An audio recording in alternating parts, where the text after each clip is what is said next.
जी हमें इसीलिए बनाया है कि हम प्रेस नोट पर आधारित न रहे। हमारा है जनता की समस्याओं को देखें। एक तरफ हम जनता की समस्याओं का गहन अवलोकन करें और दूसरी तरफ प्रशासन के को सही बात बतावें। तीसरी बात आती है कि उसके बीच में हम ऐसी संतुलित भाषा का प्रयोग करके बात को मुद्रित करावे या मीडिया के माध्यम से, प्रेस के माध्यम से प्रस्तुत करें, जो बात उत्तेजनात्मक न हो करके भी सही भी हो और सही मार्गदर्शन या दिशा बोध करने वाली भी हो। मित्रों, यहाँ आकर के जैसा पीआर साहब ने कहा, कई अनुभव जन्य बात होती है, अध्ययन जन्य बात होती है, गरिमामय बात होती है। पुराने विचारक सारे ये बात कह गए हैं कि जरूरी नहीं है कि बूढ़े आदमी में ही ज्ञान हो, बूढ़े आदमी में ही अनुभव हो। आप सबको मालूम है भारतीय आर्ष परंपरा में ज्ञान वृद्ध भी और वयोवृद्ध भी। व्यास जी के जिंदे होते हुए सुखदेव से कथा बजवाई गई, क्योंकि व्यास जी को मालूम था, उनको श्रोताओं को मालूम था, आम पब्लिक और जनता को मालूम था कि सुखदेव जी एक इस प्रकार के संत और बाल्यावस्था से ही विग्रही है जो हमें सही ज्ञान, सही दिशा बोध और तात्विक दर्शन करा सकते। आज युवा पीढ़ी जो है उसके ऊपर देश निर्भर। अगर युवा पीढ़ी धन लोलुपता के बस, पद लोलुपता के बस या और कई कारणों से अपना दायित्व बोध का निर्वाह न करके उस सीमा तक सीमित रह जाती है, तो जनता के प्रति उसको निश्चित बात है कि विचारणीय प्रश्न बनेगा। जनता उसके लिए किस तरह से सोचती है ये भी उसको कहीं कहीं सुनना पड़ेगा। आज के इस दिवस पर मेरा निवेदन होगा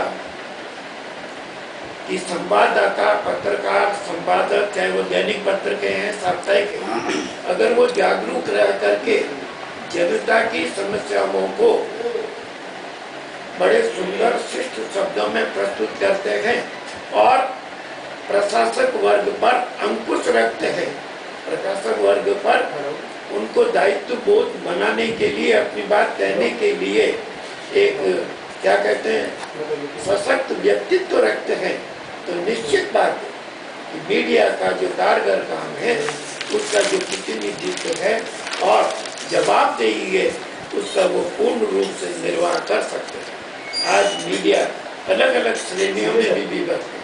प्रिंट मीडिया है, इलेक्ट्रॉनिक मीडिया है, इंटरनेट मीडिया है और यहाँ तक कि साइबर मीडिया भी बात आ गई। जैसा अभी दीनदयाल जी ने, आप लोगों ने कहा कि वर्ल्ड की लेवल कहीं सूचना, कई घटना दुर्घटना हो मिनटों में मिल जाती है, चाहे वो मीडिया टीवी चैनल हो चाहे पत्रकार हो। तो इन सारे संदर्भों में हम जहाँ जहाँ जिस क्षेत्र में हैं उसका दायित्व निभाएं। तीसरी बात, मुझे ऐसा लगता है कि मीडिया एक काम नहीं कर रही, वो काम है कि जहाँ जहाँ जिला है, जहाँ जहाँ पंचायत समिति है और जहाँ जहाँ गांव है, उससे आम जनता का रागात्मक जुड़ाव कैसे हो। वो जो सारा माध्यम था, चाहे वो लोक कथा माध्यम हो, लोकवाणी माध्यम हो, श्रोता हो, चाहे शाम को वाणी गायक हो, चाहे घर में कथावाचक हो, वो स्रोत सारे खत्म हो गए। आज गांव का जुड़ाव करने के लिए किसी पंचायत समिति का हमारे पास में गौरवपूर्ण इतिहास और गौरवपूर्ण परिचय भी नहीं है कि इसमें देखने लायक बड़े आदमी या कौन कौन हुए। तो जिले के प्रति जिले वासियों का, पंचायत के प्रति पंचायत वासियों का, ग्राम पंचायत के प्रति ग्राम वासियों का रागात्मक जुड़ाव कैसे हो, उनका लगाव कैसे हो, ये काम भी मीडिया अपने अपने साधनों, अपनी अपनी क्षमता के अनुसार कर सकता है। और अगर इस सारे काम को करने के लिए दो बातें हैं कि जो अपने जैसलमेर के जितने मीडिया से जुड़े हुए हैं उनसे मेरा निवेदन होगा कि अगर उन्हें जैसलमेर जिले की भौगोलिक स्थिति, आर्थिक स्थिति, सामाजिक स्थिति पहले की और आज की तुलनात्मक दृष्टि से मालूम है, तब तो उसे और वर्तमान में अपने युग सापेक्ष अध्ययन करके और ऊंचाइयों तक ले जाना चाहिए। और अगर नहीं है तो उन्हें जैसलमेर गजेटियर, इतिहास और जो जो जनसंपर्क कार्यालय से या निकलते हैं उनका अध्ययन करना चाहिए कि पहले क्या स्थिति, आज क्या स्थिति है।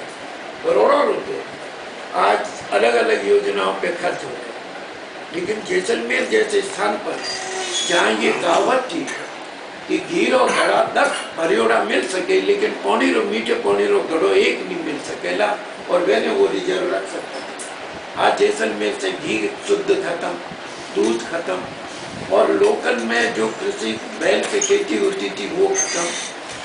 अब मीडिया का यहाँ पे ये दायित्व बनता है कि ये जो सारे कार्यक्रम, जो नए नए उद्योग चल रहे हैं, इनके बीच में ऐसा कौन सा मार्ग निकाले जिससे कि वो धंधा पुनर्जीवित होकर के आदमी को सही दूध, सही घी, सही अनाज मिल सके।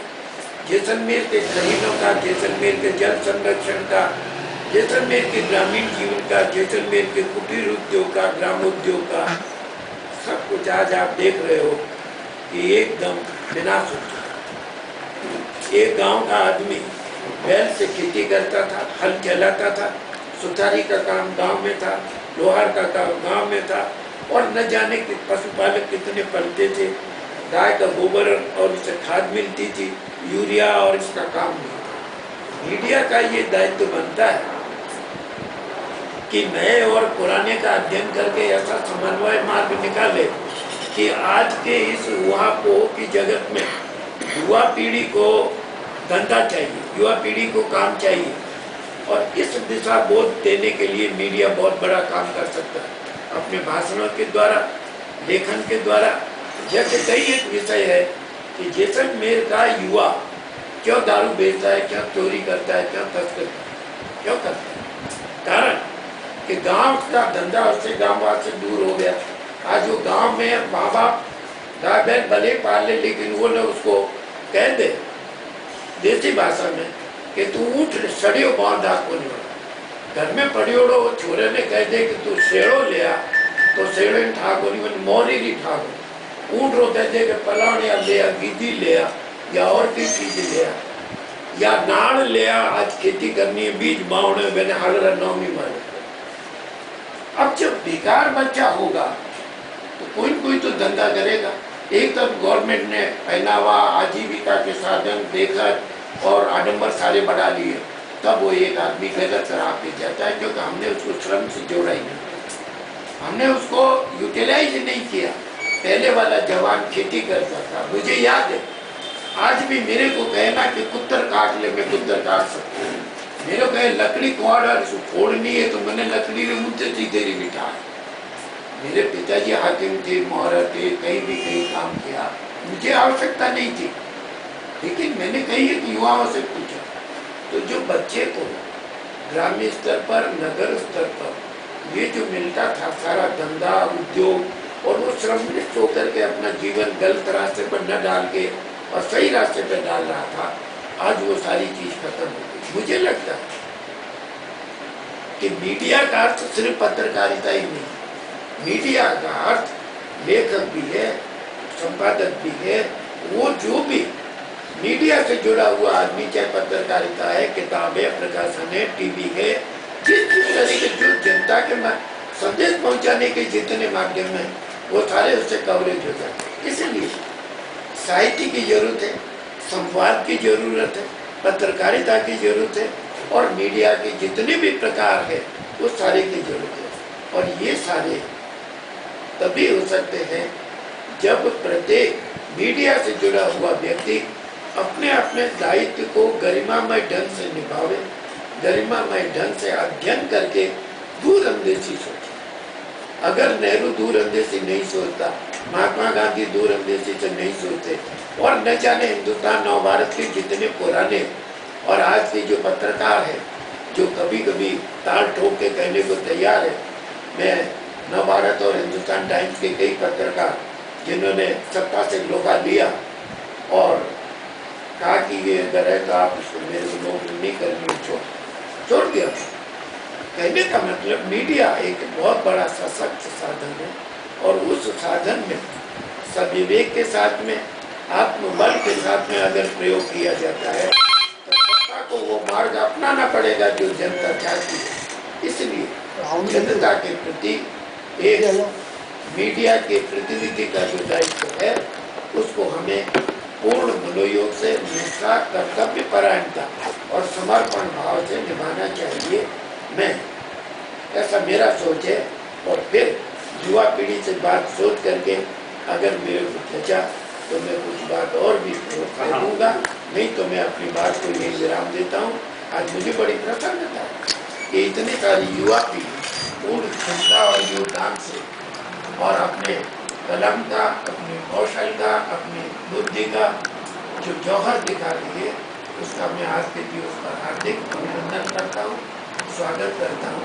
और मैं इस धंधे से पुराना जुड़ा हुआ आदमी हूँ, इसीलिए मेरे को जो जैसलमेर की पत्रकारिता है वो देखी भी, उनसे कुछ सीखा भी, और वो जैनान की पीढ़ी से लेकर के आज तक जो भी देगा। मैं इस धंधे से बिगड़ने रहती हुए भी, नौकरी करती हुई भी मैं पुनः आयोजकों का, साहिबान का है और आप सब जो आए सबका हार्दिक अभिनंदन करता हूँ। और जैसा पहले तय हुआ, अगर अपन प्रस्ताव पास कर सके तो ये बिल्डिंग आगे आ सकती है, क्योंकि ये जो अधिकार अपनी सीमा तक कह सकते हैं। आप सबके आभार और नए वर्ष की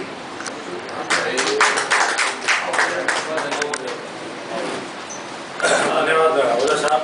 आपने मीडिया का समाज के प्रति क्या दायित्व है, वो किस प्रकार से निर्वहन करना है, इसके बारे में विस्तार से अपने सार्वजनिक सुझाव रखे, आपने सीख दी है, उसका मीडिया अपने अनुभव का प्रयोग करते हुए समाज में और जो भी सुधार के जो कार्य हैं, सुधार करना है और गतिविधियों का समाज तक पहुंचाना है, उसके लिए काम करेंगे।